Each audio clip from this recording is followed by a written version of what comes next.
21वां सन्नी द्वार।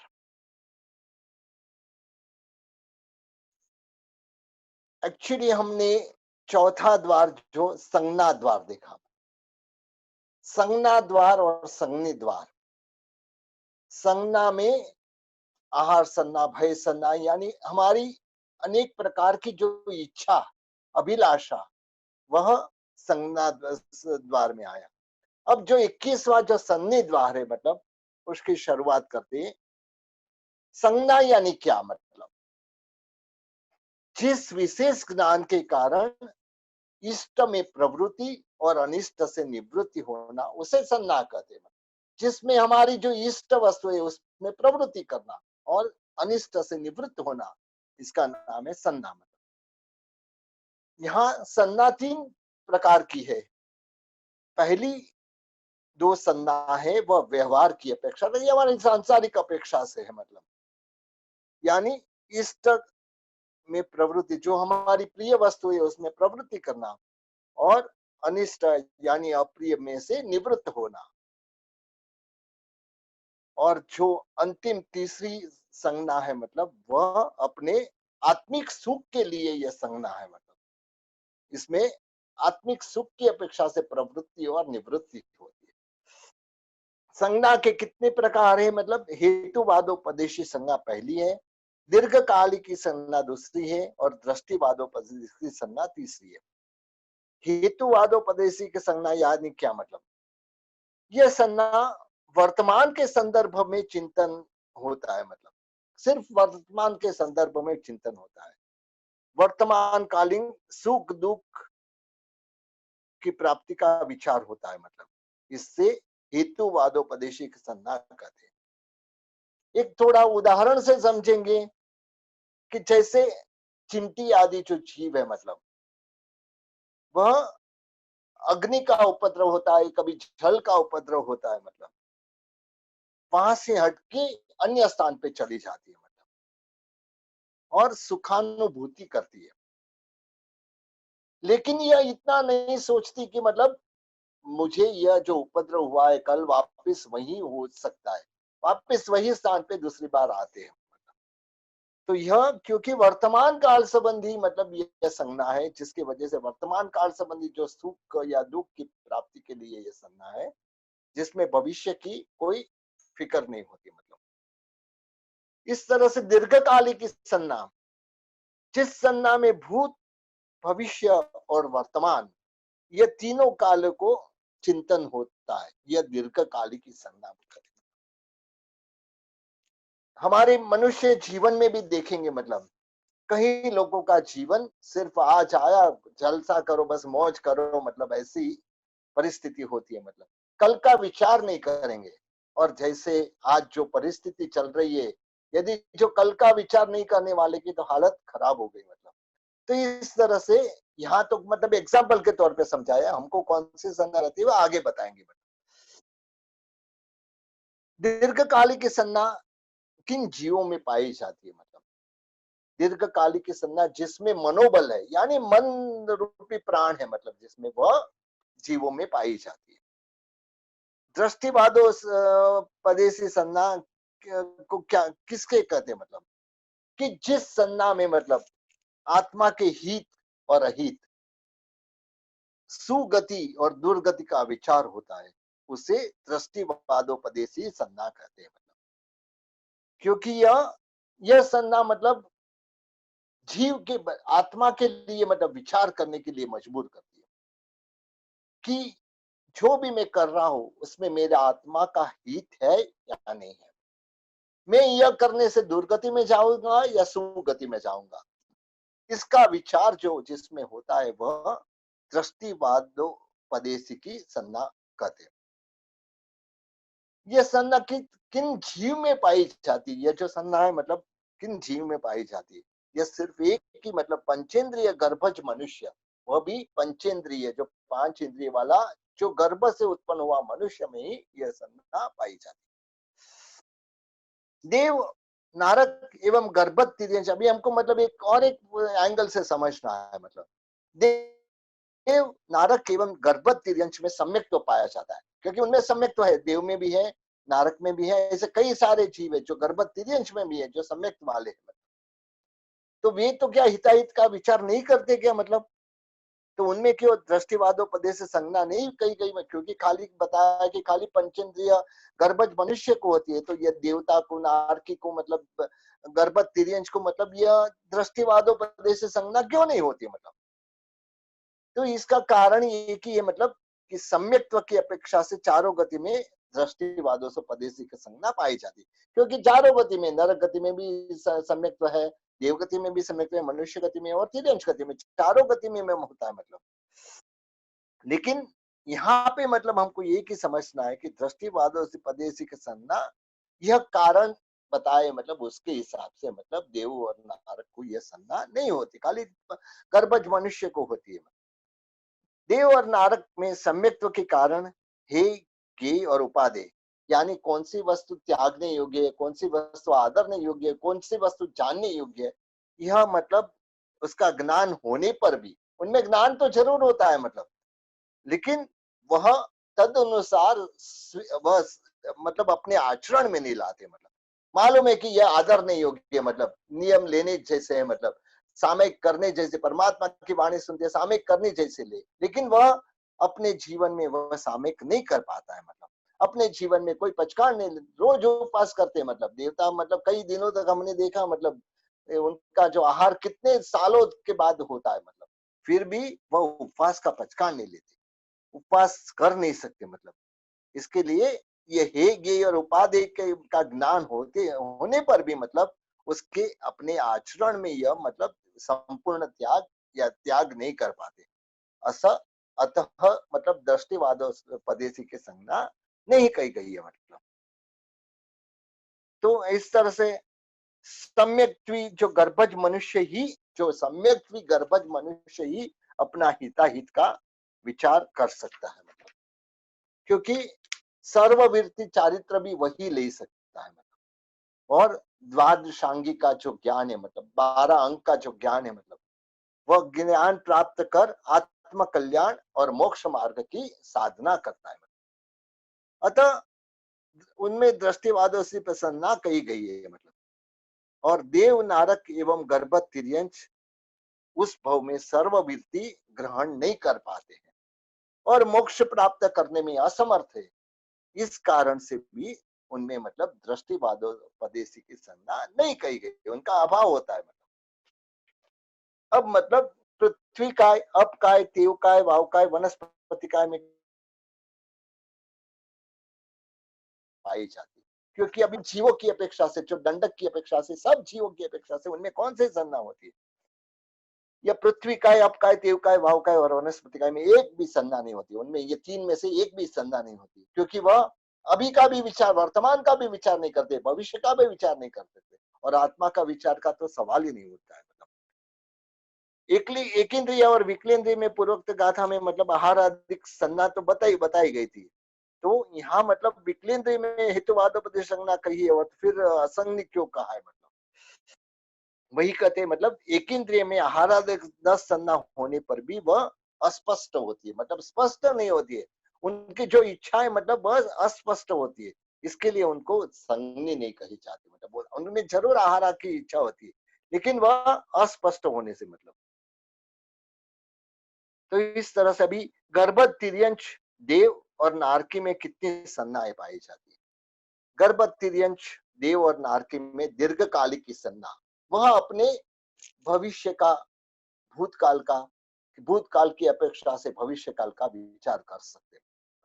उनको मालूम पड़ता है भाई यह करने से मुझे तकलीफ होगी, यह करने से मुझे तकलीफ में पड़ना पड़ेगा, इसके लिए वह चीज में नहीं करो करके, तो इसके लिए वह उनको दीर्घकालिक की संज्ञा होती है। गर्भज मनुष्य में कितनी संज्ञाएं पाई जाती है? तो दो संज्ञा पाई जाती है, दीर्घकालिक की संज्ञा और दृष्टिवादोपदेशी की संज्ञा। तो यह गर्भज जो मनुष्य है मतलब उसमें ये दो प्रकार के संज्ञा मतलब पाई जाती है।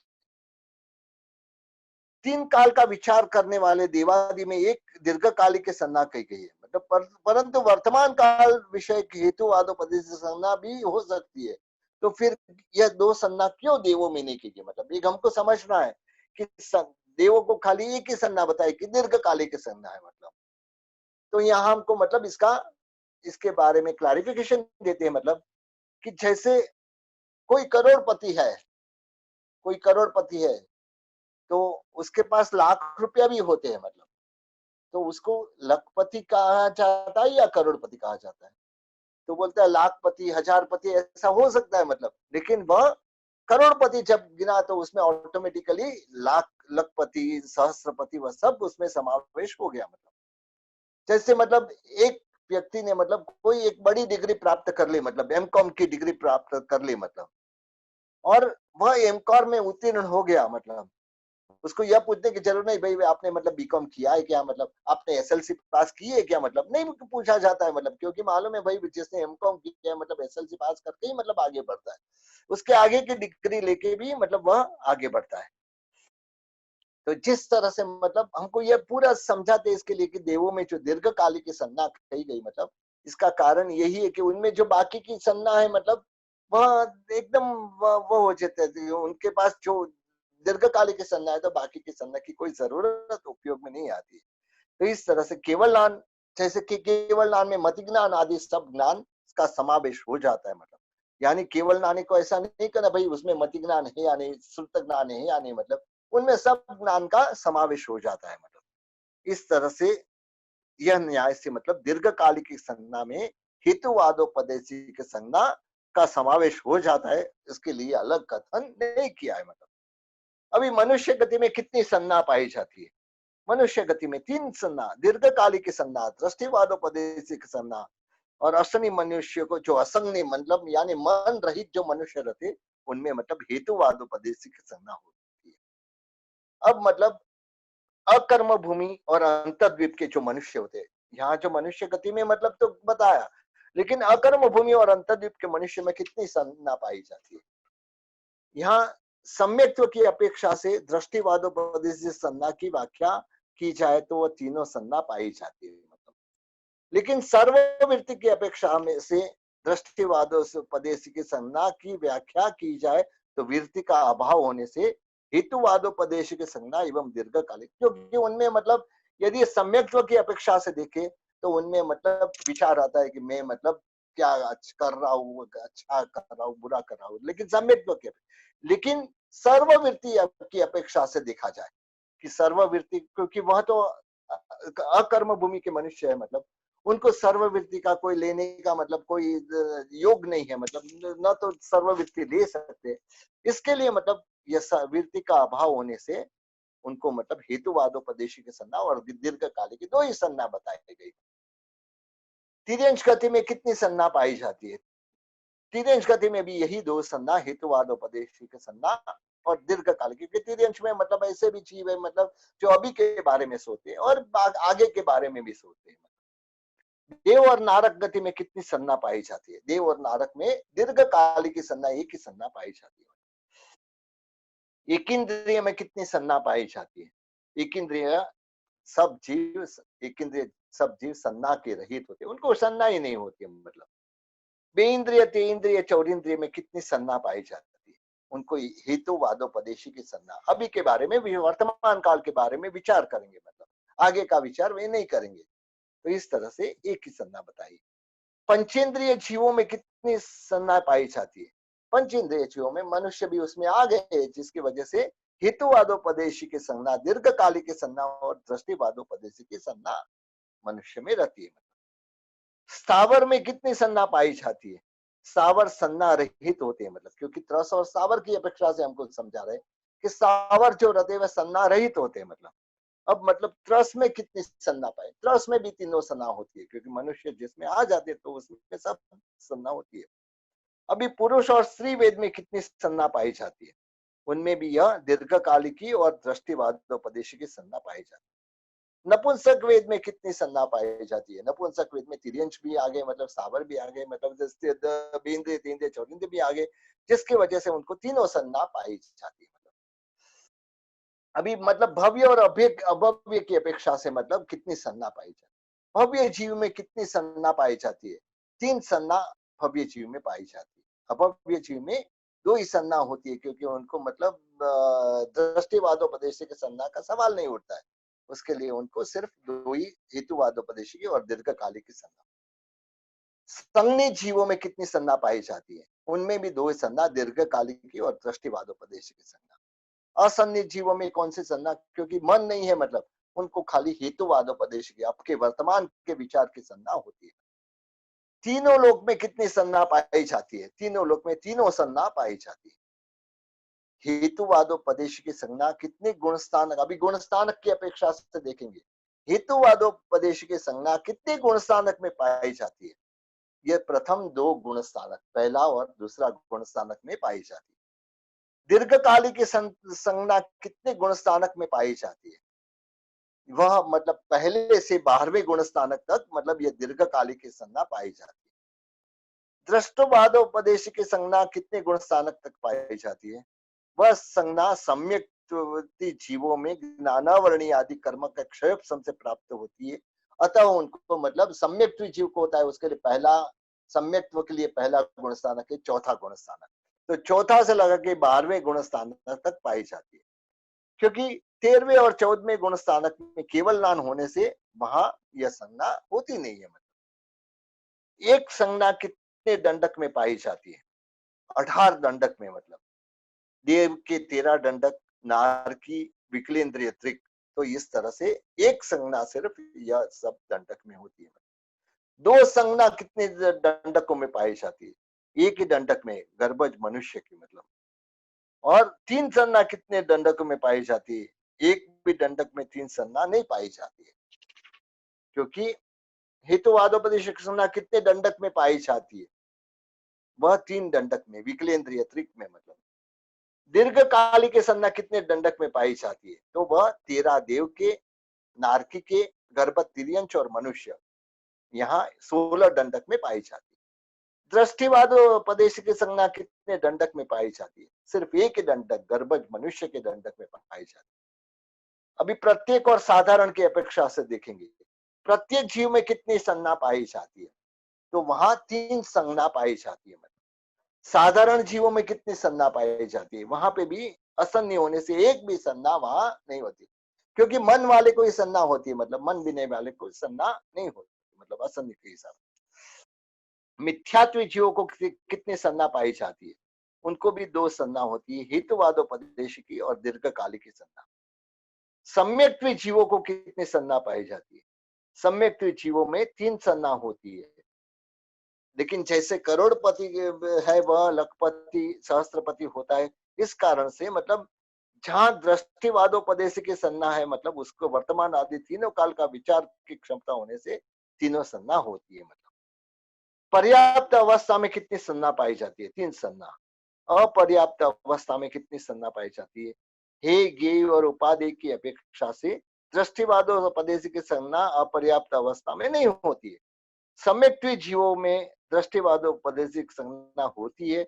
उस व्याख्यानुसार अपर्याप्त अवस्था में वह संज्ञा मिलने से अपर्याप्त अवस्था में तीनों संज्ञा पाई जाती है।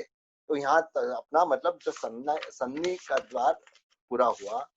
जो संज्ञा के 3 प्रकार है, मतलब संज्ञा यानी मतलब विशेष ज्ञान, जिसके कारण मतलब अपना इष्ट जो रहता है, मुझे यह प्रिय है, मतलब वह में प्रवृत्त हो, और इस नई अप्रिय है उससे मैं निवृत्त हो जा। तो इस तरह से मतलब यह संज्ञा का द्वार जो 21वां द्वार था पूरा हुआ।